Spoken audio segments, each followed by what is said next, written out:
The Republican Political Party. Hey guys, welcome to my channel. Today we're diving into all the nooks and crannies of the Republican Political Party. We often hear of the Republican Political Party, but most of us don't know what it is all about. Good thing you have us, because we did all the research for you. The Republican Political Party is one of the two major contemporary political parties of the United States. It is often referred to as the Grand Old Party, or the GOP. The party's main counterpart is the Democratic Party. The Grand Old Party nickname, which had previously been used by Southern Democrats, was applied to the Republican Party following the 1818 election cycle. Before we proceed, kindly hit that subscribe button if you haven't done so. Also, hit the bell icon so as to get notified anytime I post new videos for you. History. The Republican Party was founded in the northern states in 1854 by Alvin Earl Bovee, Horace Greeley, Abraham Lincoln, Edwin Dennison Morgan, Henry Jarvis Raymond, and Amos Tuck. Forces opposed to the expansion of chattel slavery, ex-Whigs, and ex-Free Soilers. The Republican Party quickly became the principal opposition to the dominant Democratic Party and the briefly popular Know Nothing Party. The party grew out of opposition to the Kansas-Nebraska Act, which repealed the Missouri Compromise and opened Kansas Territory and Nebraska Territory to chattel slavery and future admissions as slave states. The Republicans called for economic and social modernization. They denounced the expansion of chattel slavery as a great evil, but did not call for ending it in the southern states. The first public meeting of the general anti-Nebraska movement, at which the name Republican was proposed, was held on March 20, 1854, at the Little White Schoolhouse in Ripon, Wisconsin. The name was partly chosen to pay homage to Thomas Jefferson's Democratic Republican Party. The first official party convention was held on July 6, 1854 in Jackson, Michigan. The issue of slavery, Abraham Lincoln. In the mid-19th century, slavery was a widely discussed political issue. The Democratic Party's internal views on this matter differed greatly. Southern Democrats wished for slavery to be expanded and reach into western parts of the country. Northern Democrats, on the other hand, argued that this issue should be settled on a local level and through a popular referendum. Such democratic infighting led to Abraham Lincoln, who belonged to the Republican Party, winning the presidential election of 1860. This new Republican Party had recently been formed by a group of Whigs, Democrats, and other politicians who had broken free from their respective parties in order to form a party based on anti-slavery platform. Civil War. At that time in the US, tensions were high between northern and southern states, causing the Civil War to break out in 1861, in the immediate aftermath of Lincoln's inauguration. In the Civil War, 7 southern states formed the Confederate States of America and fought for detachment from the United States. However, the Union won the war and the Confederacy was formally dissolved. The issue of slavery was at the center of political disagreement during the Civil War. This caused Republicans to fight for the abolition of slavery and Lincoln signing the Emancipation Proclamation in 1864. In 1864, Lincoln signed the Emancipation Proclamation, which declared slaves in rebelling states to be forever free and welcomed them to join the Union's armed forces.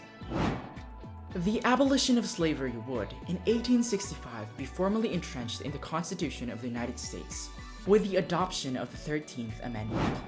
Because the historical role played by Lincoln and the Republican Party in the abolition of slavery came to be regarded as their greatest legacy, the Republican Party is sometimes referred to as the Party of Lincoln.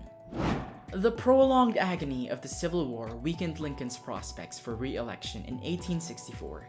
To broaden his support, he chose as his vice presidential candidate Andrew Johnson, a pro-Union Democratic senator from Tennessee, and the Lincoln-Johnson ticket subsequently won a landslide victory over Democratic George B. McClellan and his running mate George Pendleton. Following Lincoln's assassination at the end of the war, Johnson favored Lincoln's moderate program for the reconstruction of the South over the more punitive plan backed by the radical Republican members of Congress. Stymied for a time by Johnson's vetoes, the radical Republicans won overwhelming control of Congress in the 1866 elections and engineered Johnson's impeachment in the House of Representatives. Although the Senate fell 1 vote short of convicting and removing Johnson, the radical Republicans managed to implement the Reconstruction Program, which made the party anathema across the former Confederacy. In the North, the party's close identification with the Union victory secured it the allegiance of most farmers, and its support of protective tariffs and of the interest of big business eventually gained it the backing of powerful industrial and financial circles. At this point in history, the US South was predominantly Democratic and held conservative, agrarian-oriented, anti-big business values. These values were characteristic of the Democratic Party at that time. The majority of Northern voters, on the other hand, were Republican. Many of these fought for civil and voting rights of African American people. The parties changed course. After the war, the Republican Party became more and more oriented towards economic growth, industry, and big business in northern states.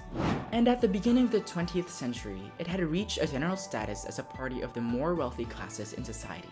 Many Republicans therefore gained financial success in the prosperous 1920s, until the stock market crashed in 1929, initiating the era of the Great Depression. Now, many Americans blamed Republican President Herbert Hoover for the financial damages wrought by the crisis. In 1932, the country therefore instead elected Democrat Franklin D. Roosevelt to be president. To get the country back on track, Roosevelt introduced his New Deal. The New Deal launched a number of progressive government-funded social programs, ensuring Social Security, improved infrastructure, and minimum wage. This meant that a large number of Southern Democrats whose political views were more traditional and conservative didn't support Roosevelt's liberal initiatives, and joined the Republican Party instead. Roosevelt's progressive liberal policies played an important role shifting the party's political agenda to look like the modern Democratic Party as we know it today.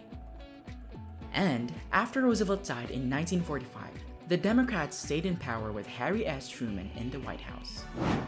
He continued to take the Democratic Party in a progressive direction with a pro-civil rights platform and segregation of military forces, thereby gaining support from a large number of African American voters who had previously supported the Republican Party because of its anti-slavery platform. The Democratic Party largely stayed in power until 1980, when Republican Ronald Reagan was elected as president.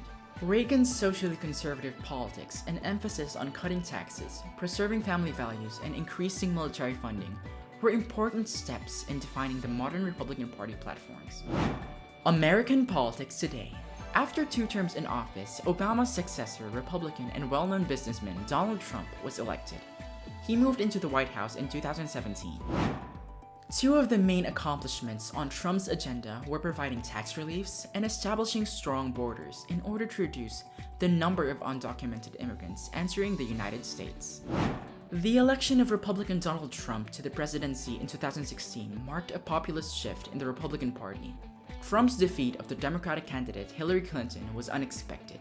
As polls had shown Clinton leading the race, Trump's victory was fueled by narrow victories in 3 states, Michigan, Pennsylvania, and Wisconsin, that had traditionally been part of the Democratic blue wall for decades. According to NBC News, Trump's power famously came from his silent majority, working-class white voters, who felt mocked and ignored by an establishment loosely defined by special interests in Washington, news outlets in New York, and tastemakers in Hollywood. He built trust within that base by abandoning Republican establishment orthodoxy on issues like trade and government spending, in favor of a broader nationalist message. After the 2016 elections, Republicans maintained a majority in the Senate, House, and state governorships, wielding newly acquired executive power with Trump's election as president. The Republican Party controlled 69 of 99 state legislative chambers in 2017. The most it had held in history, and at least 33 governorships, the most it had held since 1922. The party had total control of government, legislative chambers, and governorship in 25 states, the most since 1952. The opposing Democratic Party had full control in only 5 states, following the results of the 2018 midterm elections. The Republicans lost control of the House, yet maintained hold of the Senate.